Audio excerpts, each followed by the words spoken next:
սպառնալիքների վերաբերյալ համաձայնշավի ընթացքում որոնք գրառով ավելի այսպես ասենք ահագնանում վերաբերում է ոչ միայն հասարակական վիրավորանքներին, այլ նաև որոշակի գույքերը վերցնելու գործընթացներին, օրինակ ցեմենտի գործարից հիմա անցում է կատարել Գագիկ Ծառուկյանի, ինչպես ինքն է ձևակերպել Սարի գլխի տանը եւ ասում է, որ մինչեւ 2030-31 թվականը դա պետք է դառնա ծերերի խնամքի կենտրոն։ Ինչպես եք վերաբերում եւ ինչպիսին է նաեւ Գագիկ Ծառուկյանի արձագանքը այդ հնչող սպառնալիքներին։ Գագիկ Ծառուկյանի արձագանքը հետևյալն է, պարոն Ծառուկյանը այս բոլոր սպառնալիքներին արձագանքում է օլիմպիական հանդարտությամբ։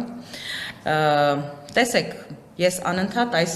իմ նախաբանի մեջ մի քանի անգամ օգտագործեցի, որ մեր համար սպասելի էր սպառնալիքների, այս շանտաժի, ֆիզիկական եւ քաղաքական հաշվեհարդարներ տեսնելու Նիկոլ Փաշինյանի գործելավոճը, բայց ինչպես նախորդին Գագիկ Ծառուկյանը նշել էր, որևէ դեպքում մենք չենք իջնելու այդ մակարդակին եւ չենք արձագանքելու նույն լեքսիկոնով։ Երբ Նիկոլ Փաշինյանը խոսում է Գագիկ Ծառուկյանի ընտանիքի անդամների մասին, զավակների մասին, Գագիկ Ծառուկյանը նրա ընտանիքի անդամներին եւ նրա զավակներին մաղթում է քաջ առողջություն եւ ասում է, որ որևէ դեպքում, որևէ հանգամանքում չի իջնելու այդ մակարդակին, չի գցելու իր կլասը եւ չի արձագանքելու այդ լեքսիկոնին։ Ինչ վերաբերվում է Նիկոլ Փաշինյանի մինչև 31 թվականը Գագիկ Ծառուկյանի տունը խլելու սպառնալիքներին, նախորդին պարոն Ծառուկյանը հակընդեմ առաջարկով է հանդես եկել, ինչի սպասել մինչև 2031 թվականը, եթե կարելի է օրինակ հենց այսօր վերցնել կառավարական ամառանոցը, բազմահեկտարանոց եւ նվիրել պատերազմու վիրավորում ստացած մեր հերոսներին վերականգնողական կենտրոն սարքելու նպատակով։ Գիտեք, տարիների ընթացքում մենք բազմաթիվ անգամներ ականատես ենք եղել Նիկոլ Փաշինյանի սատկացնելու, պատերին ծեփելու, ասֆալտին փռելու վերաբերյալ հայտարարություններին, ականատես ենք եղել տարատեսակ քրեական գործերի, կալանավորումների, նույն Գագիկ Ծառուկյանի նկատմամբ սանձազերծված քաղաքական հետապնդման գործընթացի, ընտրակաշառքի գործով կալանավորման, ինչ տեղի ունեցավ տարիներ անց։ Գագիկ Ծառուկյանը արդարացվեց։ Գագիկ Ծառուկյանը այդ մեղադրանքներով հարուցված քրեական գործի շրջանակներում արդարացվեց։ Որևէ մեկը ներողություն չխնդրեց Գագիկ Ծառուկյանին տարիների այս դատական քաշքշուկների, կալանավորման եւ մնացած բոլոր տեսակի հիմնազուրկ եւ գռեհիկ լեքսիկոնով հայտարարությունների մասին, որովհետեւ քաղաքական իշխանությունների, իշխանության ԿՊ-ի ներկայացուցիչները այսպես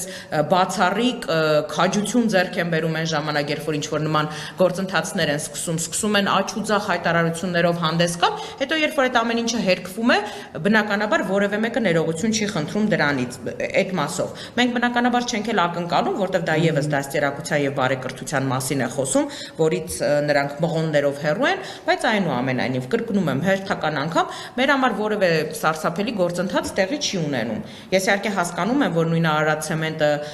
այսպես պետականացնելու գործընթացը, որը հենց մեկնարկեց նախընտրական քարոզարշավի շրջանակներում եւ շոուի էլեմենտներով, արձակուրդում գտնվող վարչապետը քարոզարշավի ընթացքում հստակ հանձնարարական է տալիս իրավապահ ու պատկան մարմիններին, դրանից նոր օրեր անց ինչ որ գործ է հարուցվում, նույնը տեղի ունեցավ նաեւ Անդրանիկ Թևանյանի հետ կապված քրեական գործի շրջանակներում։ Որևէ մեկը հարց չի հնչեցնում, ինչպես է ամեն ինչը տեղի ունենում։ Կարծեմ, թե համակարգը աշխատում է այնպես, որ գործը հարուցվում է, հետո այդ մասին հանրությունը իմանում է, խոսվում է այդ մասին, ոչ թե քարոզարշավի շրջանակներում պիկապի վրա ցածկոտելու ընթացքում վարչապետը հստակ հանձնարարական է իջեցնում եւ իրավապահ համակարգը լծվում է այդ հանձնարարականը ցանկացած գնով իրականություն դարձնելուն։ Նույն Անդրանիկ Թևանյանի հետ կապված ընդամենը վարչապետի հայտարարությունից 2 օր հետո նոր միայն իրավական գործընթացը մեկնարկել է։ Այսինքն 2 օր ամբողջ իրավական համակարգը ըստ երևույթին փորձում էր գործ կարել, որը կրկնում եմ, մեր փաստաբանների գնահատման բացարձակ հիմնազուրկ է եւ բնականաբար գնալու են իրավական ճանապարհով, բողոքարկման ճանապարհով են գնալու մեր փաստաբանները։ Խոսքը սրա մասին է, երբ ամեն ինչ մեր աչքի առաջ է տեղի ունենում։ Ես նախորդ անգամ ասացի, ձևակերպումս այո կրկնում եմ եւս մեկ անգամ։ Նիկոլ Փաշինյանը իրեն հռչակել է հայկական ֆեմիդա, իրեն թվում է, որ ինքը արդարադատության կերտողն է, արդարադատության երաշխավորն է, իրեն համենայն դեպս այդպես է թվում, ինքն այդպես է ընկալում։ Ինքը ազգային անվտանգության ծառայության պետն է, ներքին գործերի նախարարն է, ոստիկանապետն է եւ բոլոր դատական ատյանների դատավոր է հանդիսանում։ Կայացնում է որոշում, հնչեցնում է դատավճիռ, բացարձակ հիմնազուրկ, ոտնահարելով անմեղության կանխավարկածի հետ կապված բոլոր դրսևորումները եւ ցավոք սրտի մեր իրավապահ համակարգն էլ գնում է Նիկոլ Փաշինյանի երազանքները իրականացնելու ճանապարհով։ Թերևս տեսեք, նախկինում երբ որ թողած է ասලා, որ Սերժի ժամանակում եղել է այդ ժամանակ խորհրդարանի պատգամավոր եւ քարոզարշավների ընթացքում երբ որ նմանատիպ դեպքերից ոչ պակասա լինում է միջազգային կառույցները, տեղական դիտորդները շատ ուղիղ արձագանքում էին կողմի իշխանությանը բարեկրթության սահմաններում իրականացնել քարոզարշավը, բայց հիմա մենք տեսնում ենք, որ նաև ոչ միջազգային կառույցների կողմից, ոչ տեղական դիտորդների կողմից չկա համարժեք արձագանք կողմի իշխանության, որտեղ գրած քաղաքականության նաև նույն գնահատականների մարդկանց չկա դատարանի կողմից կայացված որոշում, բայց արդեն լրտես, դավաճան եւ այլ ձևակերպումներ են տալիս։ Ձեր կարծիքով ինչ է փոխվել այս առումով։ Ես կարող եմ ասել, որ համենայն դեպս բոլոր միջազգային կառույցների դիտորդների հետ հանդիպումների շրջանակներում մենք ներկայացնում ենք բոլոր այն իրավախախտումները, բոլոր հարթություններում տեղի ունեցող իրավախախտումները, որոնք որ արձանագրում ենք, սկսած քարոզարշավի առաջին իսկ օրվանից առիթ ունեցել եմ ասելու, որ մեր բազմաթիվ թիմակիցներ եւ նաեւ падգամավորության տեխնացուներ ապօրինի կերպով հեռացվել են աշխատանքներից, այդ թվում Չարենցավանի փոխքաղաքապետը, Ախուրյանի համայնքապետի տեղակալը, որոնք մեր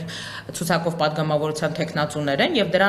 դրանից հետո հաջորդած այս բոլոր բռնաճնշումների գործընթացի հետ կապված տեղեկատվությունը բնականաբար միջազգային կառույցների եւ դիտորդներին փոխանցվում է, որովհետեւ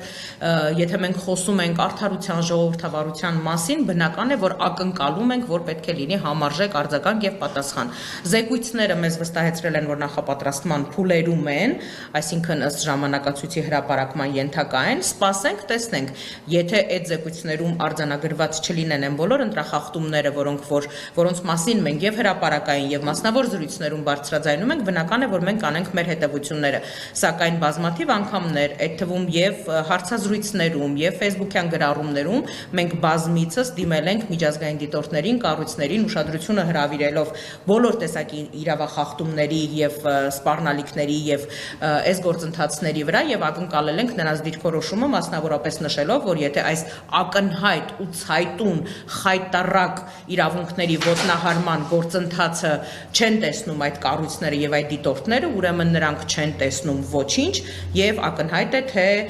ում կողմից են այսպես հովանավորվում եւ սնվում, եթե չլինի համարժեք իրավական գնահատական բոլոր այդ կառույցների կողմից։